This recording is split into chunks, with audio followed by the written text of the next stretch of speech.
Welcome to the Steelers by the Lake podcast. My name is James, joined once again by my co-host Cody. Cody, how are you on this fine Victory Monday? Victory Monday, and we were there, my guy. We were at the stadium for the game last minute. A great friend and a season ticket holder of mine, Kelly Woods, hit me up and said, "Hey, I'm not able to go to the game. Do you?" Or he's like, first he was like, "My wife's not able to go to the game. Do you want to go with me?" And I didn't even see that before he messaged me again. I don't know if I was working. I don't even remember what the heck was going on. But then he was like, "Oh, never mind. I'm not going either. If you want the tickets, let me know." And so I was like, "Oh, I'll reach out to James, see if he wants to go." And James was, "Yeah, whatever." And then all of a sudden, he messaged me back and was like, "Do you find anybody?" I was like, "Not really." And he's like, "What if they were free?" And I was like, I can ask my buddy if he'd want to go if the tickets were free. And James was like, "Hey, we're going to the game." So it was a good time. It was a great time. Shout out to you, Kelly. Thanks, my guy. Yeah. Listen, fun story. Ally of the podcast. Ally of the podcast, absolutely. Fun story real quick about Kelly.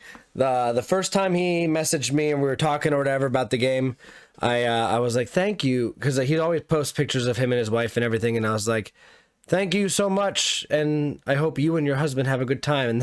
And then he is like, "I'm a sir." Like, I thought I was messaging his wife the whole time, but Kelly's his name, and so he busts my balls about that all the time now, and it's just hysterical. I mean, that's fair. He's probably the first guy I've heard of with the name Kelly. So. He's not the first guy I heard of. I just assumed, which shouldn't have done that. So, but he's a great guy. He's from Ohio. He's an Ohio State fan. So calm down, James. Calm down. Hey, Cam Hayward's from Ohio State. I'm all right with it. That's fair. So is Ryan Shazier. Listen, if he's not at the game, he's out there golfing. So he's a good guy. Sounds like good people. He is. You know who else are good people? Who? People that decide that they want to give us a 5-star review on Apple Podcast. And I'm bringing this up because, folks, there's an opportunity. I know there's some new listeners. I've been watching where the downloads are from. We talked to a lot of people at the stadium. We gave out our business cards and said, "Hey, why don't you give us a listen?" So I know we got some new listeners here. Do us a favor. Spend 30 seconds and give us a 5-star review on Apple Podcasts. If you do that, you will get a shout out on the show. And if you actually write a comment, we'll read it. Like some people just give 5-star reviews with no actual explanation or anything, but which is also acceptable. But we'd rather give you credit. And we also like the what's the freaking word? Constructive criticism, or just positive vibes about us, whatever. You can totally give us a 5-star review and be like, "These guys are only okay." I'm all right with that. It's a 5-star review. Ideally, give us a 5-star review and tell us what you actually think of the show. That's the goal. But yeah, we're just trying to climb those charts. We're again in the running right now for best podcast in Erie. We're on that voting right now. Just wrapped up, so we'll find out results on that soon, I think. Yeah, we're just seeing a lot of growth. We posted our biggest TikTok from the game. We got some friends down the line to do this head bob thing with us. So if you get the chance to look at the TikTok, look at that. But a lot of growth, a lot of things happening, and those 5-star reviews really do help a lot. And James will get very excited if he sees those come through. He might text me at 3:00 in the morning if he sees one come through. It happens. And I might either still be up or up already. Because those both happen. So yep. But let's not waste too much time here. Let's get into it. Today we're gonna do all the talk about what happened before the game, game in review, and then we're gonna save looking ahead at the Kansas City game for a show that we will be recording later in the week. Our goal is to record that on Friday, give you a Christmas Eve edition of the Steelers by the Lake podcast. Looking forward to the game against Kansas City, which is ultra important after this game. Maybe we'll dress festive for that one. Oh, okay. All right. I don't know. I just thought of it. Yeah. On the spot. Hey, I got an ugly Christmas sweater. I'll put it on for it. But we will figure that out for sure. So let's go into news. First thing, James. Got to protect those practice squad players that you feel are most valuable. This week, those players were Rashad Coward, Carl Joseph, wide receiver Anthony Miller, and then outside linebacker whose name I still struggle with, Jacob 202 Mariner, I believe. I believe he says. I may have mispronounced some of that. Not sure. Maybe. We found out Wednesday that J.C. Hassenauer was healthy enough to return from the injured reserve, started his 21-day journey back from the injured reserve. So he resumed his practice, which was fantastic news. The backside of it was that BJ Finney was placed on the injured reserve. Yep. So his injury was unfortunately more severe than we realized. Or they just needed a spot for Hassenauer and they knew Finney wasn't going to play for a couple weeks anyway. Made a swap there. Also that day, we found out Montravius Adams was placed on the COVID list. No bueno. Being placed on it on a Wednesday is bad news because you're not typically going to clear by Sunday, which he did not. Yes. So unfortunately, also during the week, I believe this may all have happened Thursday or during Wednesday's practices. I believe it was you're Thursday. Talking Thursday on the injuries. Yep. Buddy Johnson was ruled out with a foot injury, and then Isaiah Buggs was also ruled out with an injury.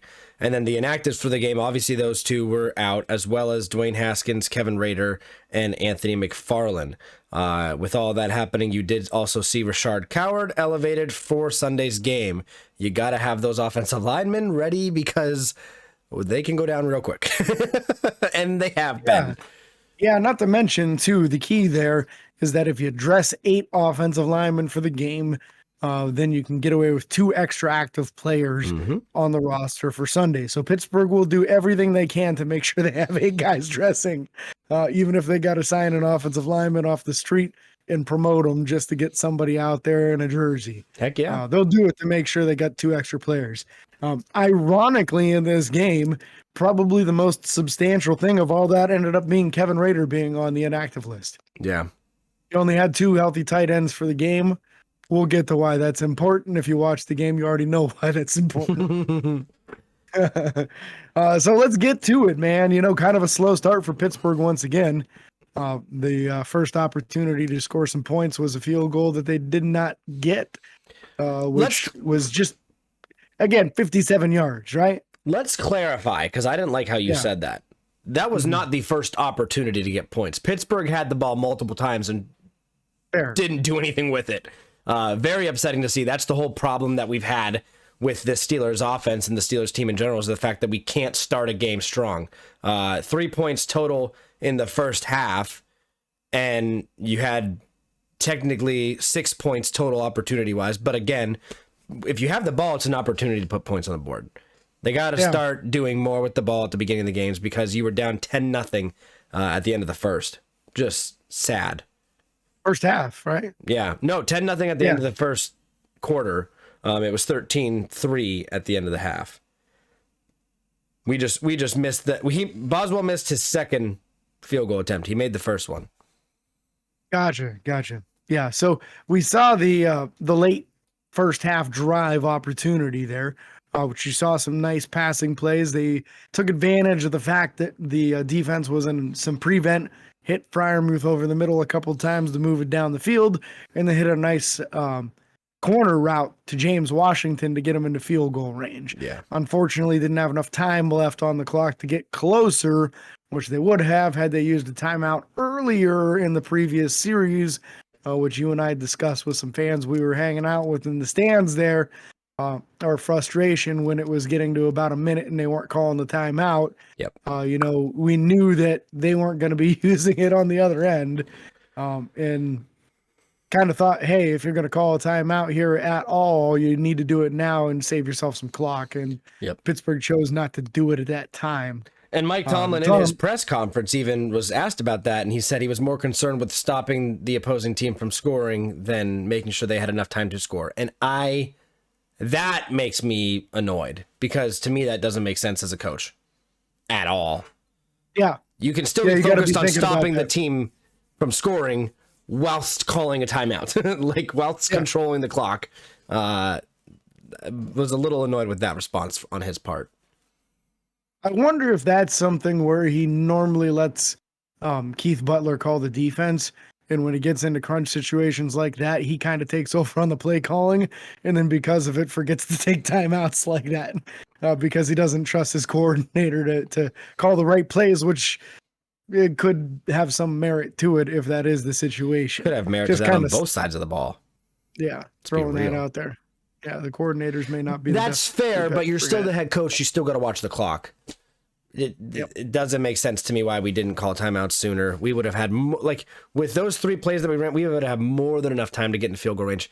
And luck, I mean, and even maybe even try to the end zone. Yeah, and that almost had an impact on the end of the game. It could have easily been a 9-point game, but instead it was only a 6-point game at the end of the game, and they could have won with a touchdown and an extra point.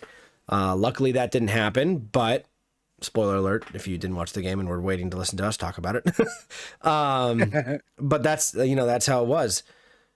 I don't know what more to say about the first half. I'm tired of us just not playing football in the first half because that's literally what it was. I think there's a big correlation, and I know we've been beating a dead horse on this, but I think there's a big correlation between not using the tight ends and not being able to open up the offense. We didn't see a single pass to the tight end until that last drive of the first half, in which they went to Freiermuth multiple times, moved the ball right down the field. Again, this was more of a prevent defense they were going against, so everybody was deep. But you've got to do that to open up the middle of the field. And these guys are chain movers, and not just Freiermuth. Gentry is too. So you got to try to get it to these guys and give them an opportunity to drag some people with them and go get first downs, because you're not really doing it creatively with the wide receivers. Nope. And you're doing a lot of short stuff, a lot of wide receiver screens, a lot of quick slants and drags that are only a couple yards past the line of scrimmage, and then hoping that they can go get it afterwards. Well, hoping isn't good enough. You need to throw it to them at or beyond the sticks, and they're just not doing it. And then but they're consistently not doing it. That's even worse. Yeah, and here's the other problem. You're doing this. You're throwing the ball to them, and then instead of them going down and going for the first down, they're turning around, running back outside, and running backwards over and over and over again. You got to, at some point, you have to start throwing the ball past the line to gain. At some point, you have to. Pittsburgh. Yeah. And here's the thing. Here's the thing that's frustrating. Pittsburgh will either throw it behind the line to gain, or even behind the line of scrimmage on 3rd and short or 3rd and long, or they'll bomb it 40 yards down the field. You got to find the happy in between. Yeah. Send someone on a streak and have someone go a 10-yard out right there and hope that the corners get confused or the middle line or whatever you got to do. Figure it out. It's not that hard. Somebody deep. Send somebody deep so that 2 guys go with them, and then you're going to have some holes in the zones. You got to be a little more creative. When everything's short, it's way easier to cover. It's kind of like goal line offense. When you get too close to the end zone, it actually gets tougher to score the touchdown because you don't have as much room to work with. Yep. When you're just not willing to throw the ball down the field, it's the same thing. You're basically in a goal line defense. They don't have to cover anything more than 5 yards down the field because they're not throwing it there, and they know it. Yep. I literally took a class in high school that taught us how to scheme these open better than what Pittsburgh can do right now. And it's sad. But again, not to beat a dead horse, and I want to move on to player by player statistics here in a second. But it wasn't until the 3rd quarter that we got a touchdown on the board. And again, it was on 3rd and goal. And it was a Big Ben Roethlisberger QB sneak. I don't know. I'm happy that he did it. I'm happy he did. Ben hasn't been doing that for a long time. It's his first. And he's taken a lot of criticism for that too. Yeah. A ton of criticism for not running QB sneaks. And not only did he run it for a touchdown, he ran it after it failed previously. Mm-hmm. So he didn't just give up on it. He said, no, we can do this. And he ran it again, and then he ran it successfully. So I got to give him credit for that, because it's very easy to look at what the interior offensive line has done this year and say, there's no way in hell I'm running a QB sneak behind these guys. They keep on getting their butts kicked and move backwards on every play. Yeah. But he stuck his nose out there and he got the touchdown, and a very crucial one, because we weren't getting a lot of points this game, man. It was all Boswell and Ben's legs. Yeah. That's the points today, For real. I mean, it was. But yeah, let's go ahead and real quick go on to player by player. Ben, obviously the only touchdown in the game was Ben's rushing touchdown.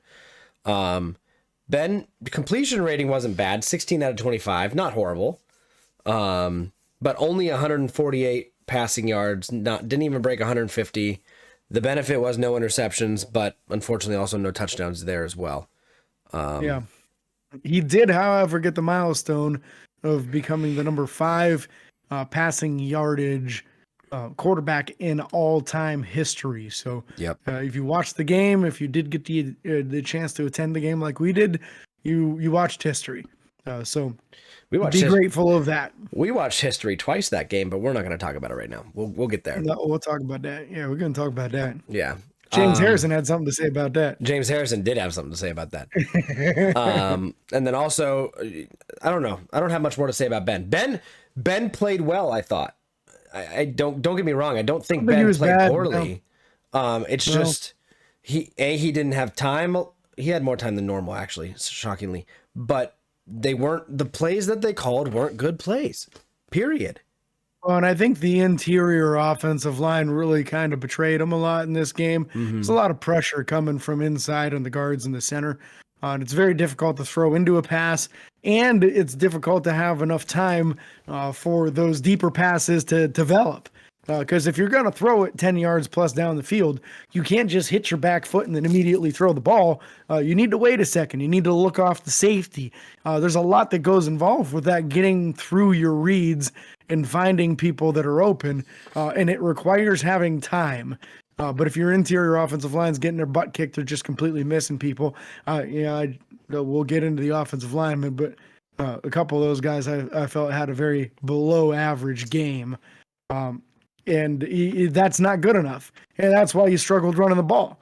If your guards and your center, which are the guys that are supposed to be the road graders, the guys that are moving the defensive line and the linebackers and creating big holes, if they're not even creating little holes, you got a major problem. Yeah. And that's where we're at with the offensive line right now, is absolutely zero push in the run game. And it shows. I did feel like there was a little bit of an improvement when they used Chase Claypool running the ball. He got north and south faster instead of trying to push it all the way to the sideline, which is what he should do. Being that big and strong of a wide receiver, use your momentum and hit people. You'll get some yards. Yeah. So I liked seeing that evolution, basically, to using him in the reverse in the end around game.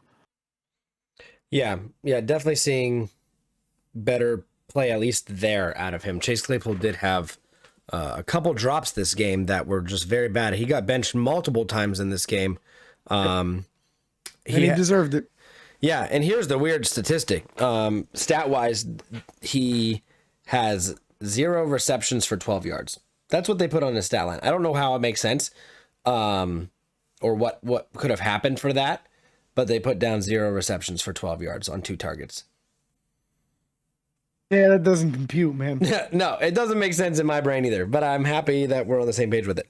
Yeah. But the one drop was that screenplay that you were like, you know what? We throw that play a lot when it's not there, and this time it was there, and he just dropped the ball. Yeah. Put his hands upfield. How many times do we get upset because they throw a screenplay and the DB's hitting them the second the ball gets there? That wasn't the case. It was well blocked. The timing of when the play was called was excellent versus whatever the defense had called. They weren't there. They weren't ready for it. There was room to run. Yep. And Chase just dropped it. Just straight dropped it. It's unfortunate because he was saying all the right things coming up to the game. He made a real nice statement, an official statement on I think it was on his Instagram page. Yeah. Talking about how, he was really looking forward to being with the team. He loves being with the team. He's committed to doing better. And, as far as making mental mistakes, I would say he did do better. We didn't get any personal fouls from him. We didn't see any of that dumb stuff. But physically, he let himself down by dropping that ball. Yep. Very unfortunate. Pat Freiermuth, 4 for 4 for 37 yards. Deontay Johnson, 5 for 5 for 38 yards. Great to see those guys hang onto the ball, catch them, make moves. Pat Freiermuth, unfortunately, did go out with an injury in this game, and is being evaluated and going through the concussion protocol. But Pat Freiermuth, again, is proving his worth. I realize he dropped the 1 touchdown pass last week at the end of the game, but again, James did a great job of explaining it's not on Pat in that situation. Like, yeah, they say if your hand's on the ball, you're supposed to catch it. That defender played the ball perfectly to where almost nobody could have caught that. And it's a 220-pound safety, so yeah, it's one thing if you're getting hit by a nickel back or something. That's not what it was. It's a big safety, made a great play on it, that's for sure. Freiermuth, I thought, very impressive. Throw him the ball, he catches it, he gets extra yards. Even on the play that he got concussed, man, like he got hit in ear hold, straight up hitting the side of the helmet, and he was just standing there, and he never dropped the ball. Nope. It was flagged. That was and benefit. And then a second guy came in and hit him, and he's laying there for a while, and eventually at some point he threw a flag. You didn't actually see the I never saw who threw it. Yeah, I think somebody just kind of like dropped it on the ground casually as they were walking over, because they're like, I don't know how none of you guys threw that, so I'm gonna. Like, this guy's out cold because he got hit helmet to helmet, so we kind of got to call it. Yep. But yeah, hopefully Pat will be able to clear protocol and get back for the game against the Chiefs. That's going to be very important to have him present in that game. Yeah. But speaking of our tight ends real quick, Zach Gentry as well, 1 for 1 for 17 yards, but it was a hard-earned 17 yards. I'll tell you what, he only got like 5 coming on the cast. Oh, I know, but this is Zach Gentry's coming out year. Like, he is coming out showing that he can perform as a tight end, blocking and receiving. I think he's proving both way more than what we expected to get out of him this year. Oh, I would say probably like 20-fold, right? Yeah. Let's be realistic. Like, we knew that the reason he wasn't playing was because he wasn't a good enough blocker. Yep. We knew that. And what does he do? He spends 2 years in the weight room, comes in at 280 pounds, where he's listed at like 260, 265, and it's all muscle. He ain't fat. He's bullying people around. We've seen him in person. Blocking. He's not fat. No. He's bullying people around blocking. He's doing a great job in pass protection when they ask him to do so. And now when you throw him the ball, he is running people over like Jerome Bettis. Like, yep. I absolutely love that when he gets the ball, it's like he's looking for targets, man. He's a bowling ball looking for bowling pins all over, and he wants to see how many he can knock down before they finally gang up on him and get him to the ground. It's funny because I think he's realized too, and it's funny that I can think of multiple players that I've watched realize this, like from back in like my high school days when I watched teammates and stuff figure this out. When you hit somebody first or hit them back, it is easier to stay on your feet than if you just let them hit you.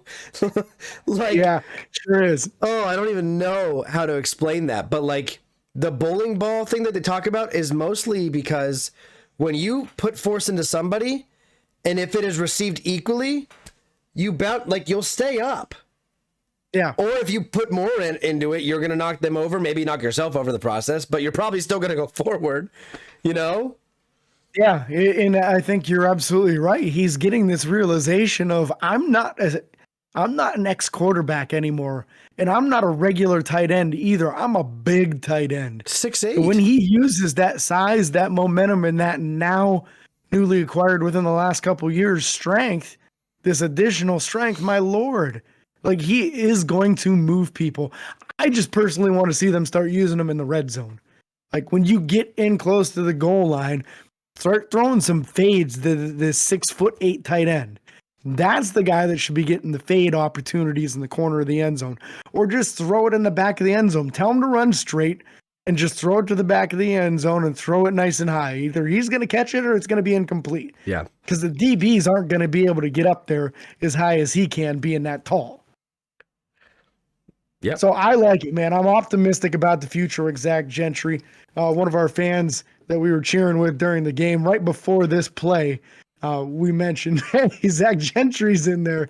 Guy turned around. It was a really guy. No, I don't know what his name was. He was wearing a white Ben Roethlisberger jersey. Had a lot of fun cheering with this guy. Real nice guy. And he was joking around when he said it. He's like, Gentry sucks. And then they throw out this Gentry on the play, and he makes a big play. He turns around. He's like, I'm wrong. Gentry's good. It was a fun time. We met a lot of fun people at this game. I also want to give a shout out to, oh my gosh, now I forgot his freaking name. Was it Sean or Shane? It was Shane. I think it's Shane. Yeah. Shane. His friend was Sean. But yeah, he was a good guy. He came over. If you guys haven't been to the game and you ever go, make sure to tailgate in Red Lot 6, right? Red Lot 6? Yeah. It's a great time if you drive in and can get anywhere near the back left corner. It is tailgate city. They do shots every half hour on the half hour. You hear the bell, you come over, they say, "Ready, here we go, Steelers, here we go," boom, and shots. Like, it's a great time. The one guy brought us freaking smoked turkey, or however he cooked that. I don't even know. The most tender turkey melting in your mouth that I like. It's just a great time to hang out with these guys. Are professional tailgaters. Been doing it like 30 plus years. Most of these guys, they're sharing steak with us. They're just really fun guys to talk to, really down to earth, really nice guys. A lot of guys that are probably close to the retirement age, and just tremendous human beings. They were a lot of fun to be around. We tried to share our cheese-filled hot dogs with them. They had other stuff. They weren't worried about it. Freaking chocolate cake and steak. Deviled eggs. Their own custom bars. They're making Bloody Marys, and just an incredible time, man. Incredible time. Expect and get excited. We did invite one of the guys on to interview with us about tailgating stuff during the off season. So we look forward to reaching out to him and getting in contact with him and maybe sitting down for an interview and talking about the history of. I'm pretty sure he's the third generation in his family to have season tickets, which is just crazy. But very awesome. And each game I've been to 3 games this year, Denver, Seattle, and Tennessee Titans. Yesterday's game, Tennessee. And I've been by them twice. I've been with that group twice specifically. And they welcome you in. The last time I didn't have any liquor to share with them. So this time I made sure James and I each brought our own bottle of Crown Royal and gave that to them as like a thank you for, allowing us to come into this tradition that they have. It's just cool. It's just really cool. The people you meet and how chilled and down to earth they are. And you're just a Steeler fan. You're just a Steeler fan hanging out with a Steeler fan with an occasional Titans fan or Cowboys fan coming in, but whatever. Yeah, they were all cool too, Yeah. But let's go back to the game. Sorry, I got on a little tangent there. No, you're good, man. We didn't talk wide receivers really that much. We touched on Chase Claypool not having a great game. Past that, I really don't think anybody stuck out that much.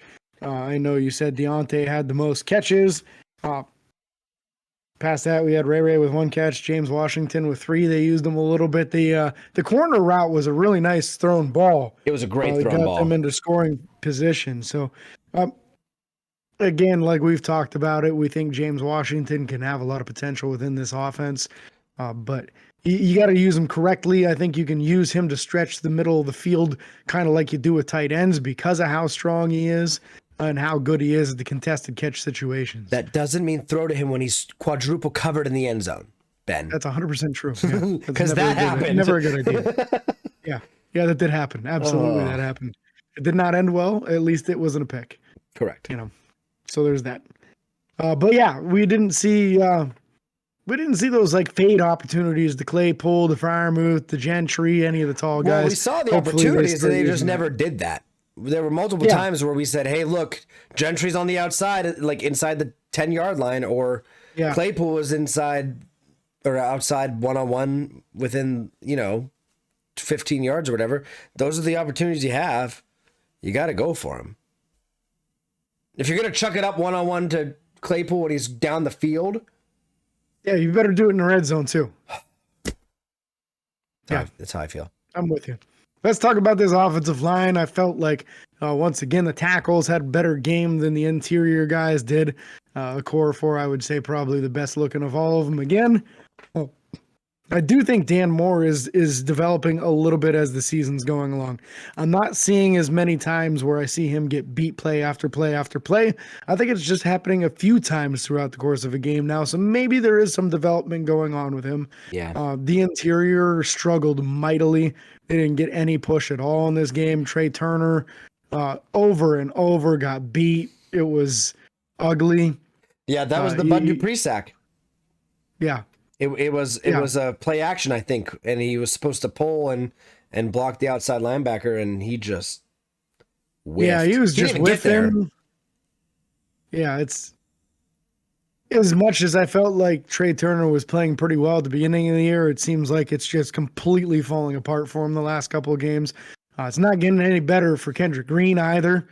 And then John LeGlue is just being asked to do something that is not something he's got a lot of experience doing. I think of the three, he probably had the best game, which is saying something. But again, you're talking about a 6'7", 310-pound offensive tackle trying to play guard. Yep. He's giving great effort. He's doing everything he can. He's built to play tackle. So we're trying. He's trying, but hopefully we'll see something. Maybe Dotson can come back this week. It would be fantastic if we could get Kevin Dotson back. I'm really looking forward to seeing what happens Wednesday, because if anyone's coming back from the IR, that's when we're going to hear about it. Yep. And Kevin Dotson is the one that I'm kind of targeting. If we get him back, honestly, I think the entire offense can change. I think you'll start getting the push in the running game. You'll start seeing some holes open, and you'll see more time for the quarterback because people won't be running right up that side anymore. Yeah. And Kendrick Green and Trey Turner just got to worry about each other. They don't have to worry about anything to the left because Dotson will hold that down. You can blitz two guys at him. He'll probably handle them both. He's that good.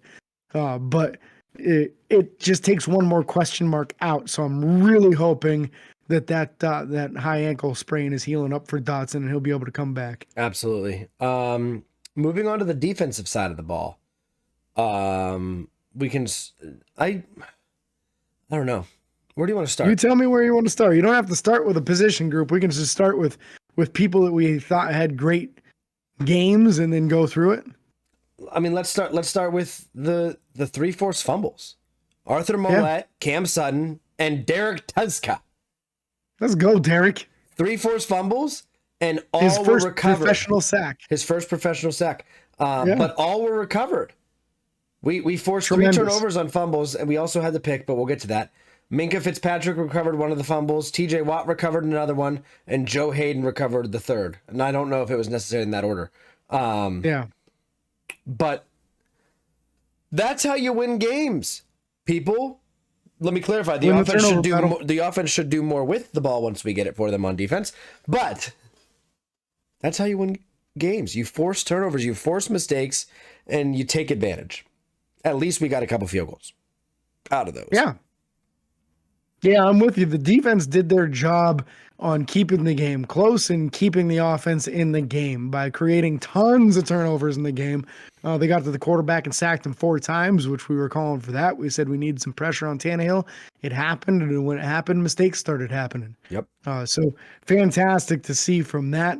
I think honestly, I want to talk about Minka Fitzpatrick first. Let's do it. Minka had a tremendous game. Very nearly had an interception at one point where he dove for a ball that was slightly overthrown to a receiver, but had 14 tackles in this game. 14. Like, are you kidding me? How many times this season are we going to see our safeties lead the team in tackles? And just an incredible game from Minka. I got to be honest, man. Like, I don't know how many times, if he had not made the tackle, the guy's running for another 20, 30 yards easily. Yep. And here comes Minka to go make another stick and hit somebody. Minka's making hits where the middle linebacker should be. Well, absolutely. Absolutely. But I feel like now he's starting to, it's clicking to where he's like, I know these guys aren't going to get off their blocks, so I'm just going to start getting to the ball faster. And that's going to make us a little more susceptible to play action fakes, unfortunately. But his quick reaction time and how fast he's getting to the ball is just absolutely tremendous. He's doing an amazing job right now. And just, he's all over the place. He's all over the place, and he really deserves any of the positive light that he's getting right now. And his running back mate, Terrell Edmonds, Terrell had a nice game too, making a lot of tackles, getting there at the line of scrimmage. And stopping people for short gains, not letting them get any momentum going too. So really the safety duo, when you have 24 tackles out of your safeties, like, they're making it happen and they're keeping things from busting off into really long plays, which is what your safeties are supposed to do. They're doing it at a high level. At least they did in this game. Yeah. So tremendous effort I felt by those two safeties this game. Yeah, Terrell Edmonds was able to put up 2 tackles for loss. Like that's not even at the line of That's scrimmage. impressive. That's insane for him. Yeah, that's very good for a safety to be getting tackles for loss. That's very, very good. Love to see that. And James was wearing his Troy Polamalu jersey for this game. It was That's right, man. quite fitting. We Yeah. just needed some hair blown in the wind or something. I don't know. Yeah, it's got to be them, man. It ain't me. That's for sure. That is for sure. Let's talk about Let's the go corners. Yeah. Yeah, let's go Look corner at first. this. We got corners. Yeah. So I'm gonna go in the slot first. Arthur Mollett came in and I think played one of his best games of the year all around. I mean, Arthur Mollett, Man. huh? Yes. Yes. I'm with you. Five total tackles on the game. He had the obvious forced fumble. Unfortunately, they didn't credit him with any past breakups or anything like that, but he played phenomenal. You wouldn't have known any better. You would have thought he was Mike Hilton out there with all the hits, how fast he was flying to the ball. Yep. Oh, very good on his tackling on this game.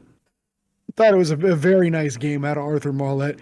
Maybe his best on the season. And again, we're not expecting Arthur Mollett to get 5 interceptions in a game. No. But in Pittsburgh's defense, the nickel corner almost has to play like a linebacker. And in this game, he absolutely played like a linebacker. Tremendous effort, I felt like, from him. And, you know, if you're watching the YouTube video, you probably just saw me as Cody was starting to talk about Arthur Mollett, giving my best Joe Hayden impression here, because Joe Hayden lifts weights, baby. And we love that about Joe. He always loves to joke around about, I lift weights. And you know what? You definitely notice it when the game's on the line and the man hits somebody a lot bigger than him and drives them backwards and keeps them short of the first down marker on 4th down. Game on the line. Yeah. Tremendous. Yeah. Absolutely tremendous. And Joe was on a pitch count. They didn't play him the full game, so he got a little bit of time here and there throughout the game. But when it came down to a singular play and we needed someone to make a stop, Joe Hayden stepped up and he made the stop. And I got to be honest, he looks bigger than before. I feel like he was just hitting biceps the whole time he was on the injured list. I would have been. Why the heck not? I don't He's know, not man. going to get any It gives faster me- at this point, but he can get stronger. Yeah. Yeah, he ain't going to get faster. You're absolutely right. But you know what? Some corners throughout their career, when they start to notice that they're slowing down, they make the transition, they play safety, and they play a few more years. And it makes me wonder if maybe, just maybe, Joe can make that transition. He really is pretty physical. He's a good tackler. He's not the biggest guy in the world, but he does love to lift weights. He loves to brag about that. And if you could pack on a little bit more muscle, maybe he could play some safety back there. And then you don't have to worry about whether or not you bring back Terrell Edmonds. You just slide Joe Hayden over there, strong safety. Yeah, I wouldn't mind seeing it. I wouldn't mind seeing it at all. Other guys, I obviously mentioned Cam Sutton briefly with the forced fumble. I almost thought that one was TJ. Oh, no, that was a different one, was it? I don't even remember which one that was. There's a lot of them. It's too a many. good problem to not There's be able to keep track of it. But Cam Sutton played his butt off all game long. I don't think he was ever.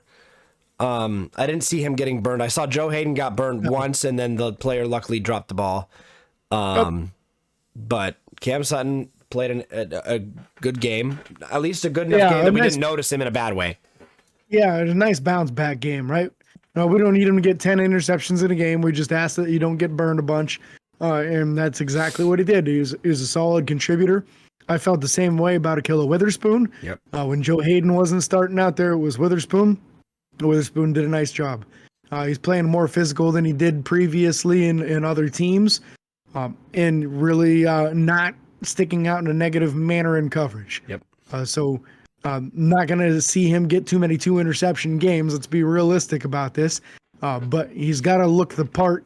And as long as he continues looking at the part like this, I think Pittsburgh will attempt to retain him for next year and maybe some future years as well. Yeah. I don't know. You want to move to linebackers? Yeah, let's talk middle linebackers, man. Well, Devin Bush had himself a better game, I would say. I would say tremendous in coverage. Yep. Still needs to work on his run stopping abilities a little bit there. It's pursuit. It's a lot of it's pursuit. You got to have better angles. And I think a lot of it too is schematically with the defensive line. If you're in the nickel a lot, the way the Steelers outside linebackers line up, they're so far outside that they don't get to help with stopping any of those offensive linemen from getting to the second level. So usually you got 2 or 3 offensive linemen now going to the second level, and that leaves your middle linebackers, who ours are like 230, 235 pounds, trying to go one-on-one against 320, 330 and larger pound offensive linemen. It is just, it's a losing proposition.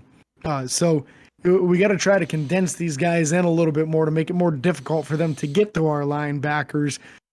And that's, I think, what the biggest issue is, because neither one of them has the density or the length to discard these offensive linemen. They just don't. So unless you're blitzing them and getting around those offensive linemen, they're not going through them. Unfortunately not. Devin Bush did miss a interception opportunity. 2 pass breakups on the game. They only credit him with 1. Well, that's not right. So I'm just letting you know. But the one that was there, Cody. The one that I'm sure they credit him with, I'm sure the one they counted, was it should have been an interception. Yeah. Hands down. In the red zone, should have been an interception, and it wasn't. Again, better game out of him.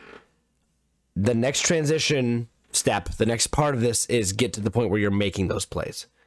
Yep. Almost only counts in horseshoes and hand grenades, my friend, and doesn't count in interceptions on a football. Yeah. Yeah, and you know what? I am happy, though, because in the last 3 or 4 weeks, he's starting to get a lot of pass breakups. He's looking pretty good in coverage. So that's at least something you can hang your hat on. And you know what? For the first time of the season, you could say that about Joe Schobert, too, right? Yep. For his first interception with the Steelers. Yep, but absolutely beautiful play by Taco Charlton. Gets his hands up when he can't get to the quarterback, bats the ball up in the air, gives the opportunity to his teammates. Joe Schobert takes advantage of it, easily gets tracked down, but I'm not too mad about that because he got a little slow. He looked like a defensive lineman, but that's okay. He got the pick. He had the hands of an angel when he caught it. Yep, the one guy 2 rows in front of us was like, that was a great play by Taco. I was like, it's Taco Tuesday on Sunday. And he got a good chuckle out of that. It was a good time. But yeah, again, Joe Schobert, great job intercepting the ball. We did see a good portion during the game of Robert Spillane as well. Unfortunately, nothing splashy out of him. Was just kind of an average game. There was one play where we saw Marcus Allen come in and make a nice tackle to prevent a first down. He came in. And he was playing your dime backer role pretty much in this game. So something that you would think he'd be pretty comfortable doing. Yeah. Moving on to the outside linebackers, since we're already talking about Taco Charlton. He obviously had the pass breakup that led to a interception. And then you also had TJ Watt with 5 total tackles, the 1.5 sacks, which then broke the record for most sacks in a single season by a defensive, for Steelers specifically. We waved our terrible towels. We celebrated him. We had a moment. And then what did James Harrison have to say? James Harrison congratulated him on breaking his record. He said, but don't stop there, brother. 22.5 is the NFL record. Go get that thing. So pretty awesome to see James Harrison in such a supportive role, really trying to embrace and really get himself back in good favor with Steeler Nation, which, you know what, we got to look at all the good that James Harrison did for us and not focus on the Cincinnati Bengals and the New England Patriots part of his career. There was a lot of great years with Pittsburgh, and we should embrace that.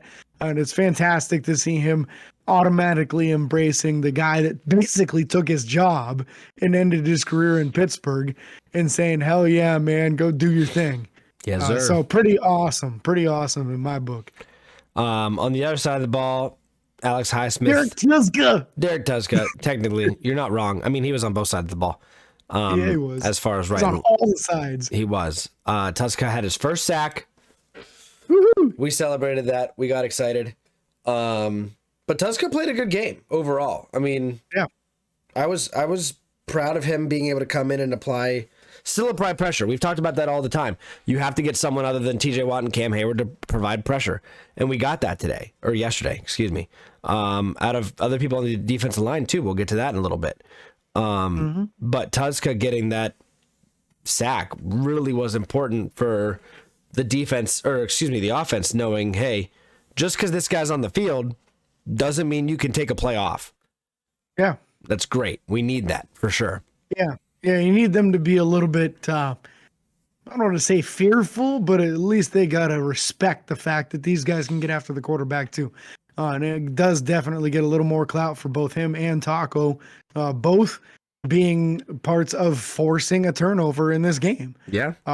Hopefully we get to see a little bit more out of Alex Highsmith. I'm sure he isn't 100% yet coming back off the injury.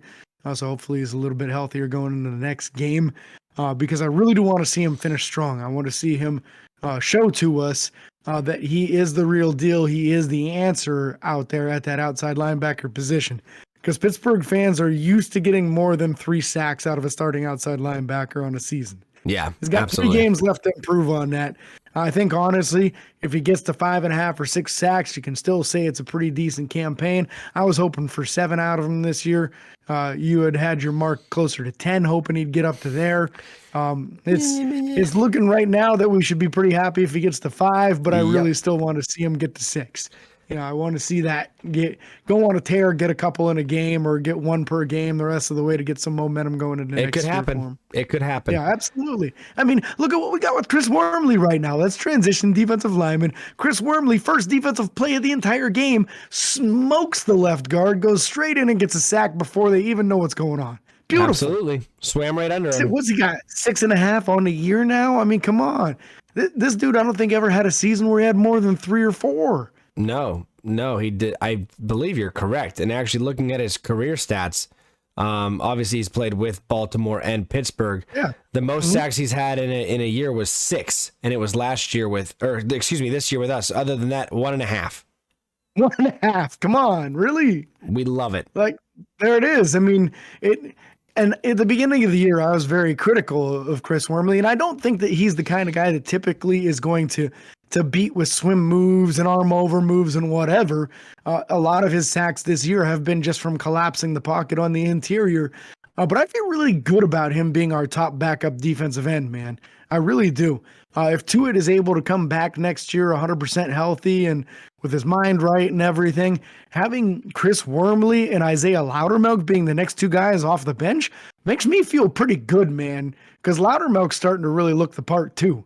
I never felt like he was really out of place this year, but I do feel like Isaiah's making more and more strides week after week, showing some good stack and shed capability of getting off the blockers and getting to the running backs and getting them to the ground, which you absolutely love to see. And then seeing a lot of other stuff going on there too, positive from him.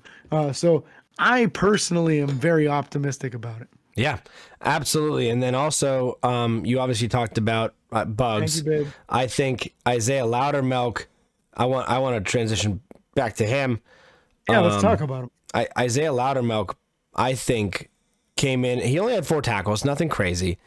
But I think that's a lot from a backup defensive lineman. That's a lot for a backup defensive lineman, but I also didn't see him getting blown up over and over and over again. Yeah. Or pushed back into, the where the middle linebackers were and all this stuff. I didn't see that this game. And I was excited to see that for sure. No one else I really want to talk about on the defensive line unless you want to talk about Cam Hayward. Cam had a tremendous game once again, got another half sack, so he's climbing up the leaderboards again.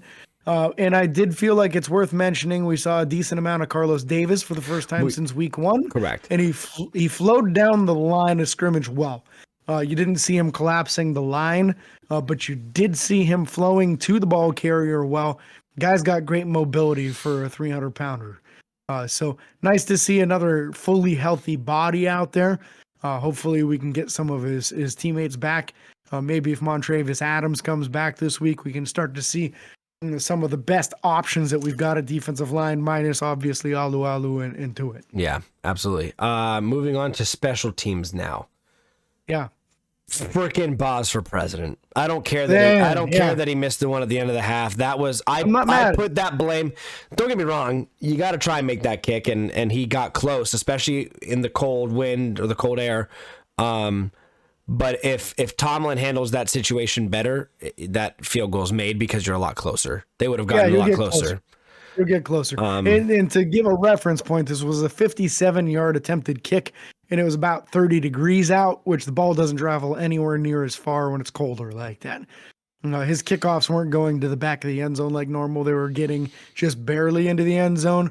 So it's an extra like 5-10 yard difference on those kicks. Yeah. When that's about the end of his range, right around 57, 58. And it was close. Don't get me wrong. It was close. It was perfect left to right. He was perfect dead right down the middle. Yep. Just didn't get enough on it, which I don't think there's a lot more he could have done on that. No, because to put it in perspective, they had a defensive player back there ready to receive it.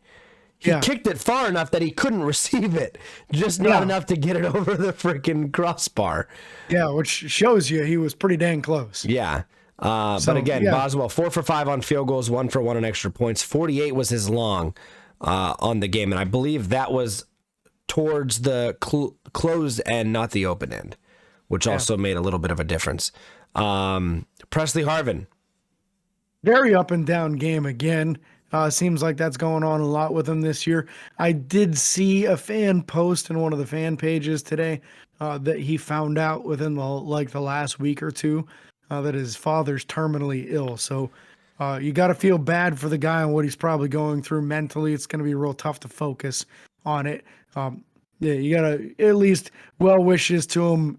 Pray for the guy if you're a praying kind of person, because when you're terminal, there's no coming back from it. It's just hopefully it can be as graceful and painless as possible. Yeah. And then maybe in the backside of it after things have passed, he might be able to kind of refocus and get back to the full potential as what he is, because he has a tremendously strong leg. Yeah. And when he's dialed in, he's extremely accurate too. So I'm not ready to give up on him. I do want to see him come back next year. Some people are saying move on from him. I'm not in that camp at all. No. I think you got a guy with a ton of potential, and stick to him. Stick to him, just like we stuck with Boz when he had a bad year. Let's stick with Presley and see what he can do, because the potential is enormous. Yeah. Ray McLeod, just to end it off, Ray 2 returns on kicks for 19 for 19 average, 20 was his long, nothing crazy. And then 3 punt returns, 13 average, 17 being his long. The 17-yarder was pretty nice, man. It was nice. It was a lot of running for only 17 yards. I thought he was going to break it, to be real with you. It would have been nice. It would have been nice. Also, a small shout out. I don't remember the names, but the lovely Titans fans that sat near us. One Titan fan was up above us, and then the girl sat next to us. She dealt with a lot the whole time. We were a little rambunctious, and she handled it quite well. She had a Boston Celtics hat on. It was really confusing. I was like, wait, what's happening?